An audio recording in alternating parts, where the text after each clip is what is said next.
മലയാള സാഹിത്യത്തെ സംബന്ധിച്ചും ലോക സാഹിത്യത്തെ സംബന്ധിച്ചും പല വഴികളുണ്ട്.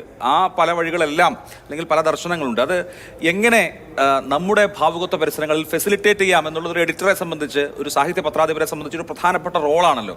അതിൽ MT വാസുദേവൻ നായർ എത്ര കണ്ട് വിജയിച്ചു എന്നാണ് താങ്കളുടെ വിലയിരുത്തൽ?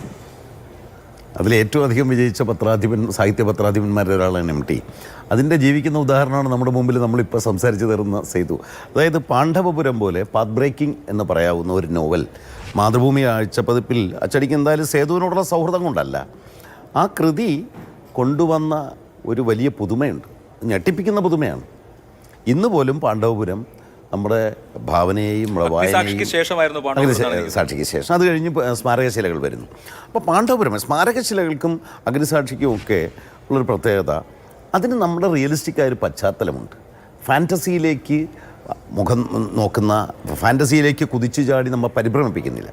ഈ ഒരു എക്സ്പെരിമെൻ്റൽ വർക്കിനെ ഒരു പത്രാധിപർ സ്വീകരിക്കുന്നു. അതൊരു സൗഹൃദം കൊണ്ടാണെന്ന് എനിക്ക് തോന്നുന്നില്ല, മറിച്ച് നമ്മുടെ സാഹിത്യത്തിൻ്റെ ഭാവി ഈ വഴിക്കും കൂടി നീങ്ങും എന്ന് പറയുകയും, അതായത് തനിക്ക് ശേഷം വരുന്ന ഒരു മൂവ്മെൻറ്റിനെ, താൻ ഭാഗമല്ലാത്ത ആധുനികത എന്ന പ്രസ്ഥാനത്തിലെ വളരെ പ്രധാനപ്പെട്ട ഒരു കൃതിയെ അദ്ദേഹം ഇൻവെൻറ്റ് ചെയ്യുകയാണ്.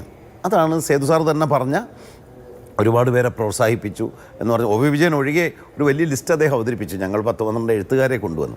അത് ഒരു സാഹിത്യ പത്രാധിപർക്ക് നൽകാൻ കഴിയുന്ന ഏറ്റവും വലിയ സംഭാവന. അതിനു മുമ്പ് MTക്ക് ഒരു വഴികാട്ടി ഉണ്ടായിരുന്നു. തീർച്ചയായിട്ടും അദ്ദേഹത്തിന് മുമ്പ് ആഴ്ചപ്പതിപ്പിൻ്റെ പത്രാധിപരായിരുന്ന NB കൃഷ്ണവാര്യർ.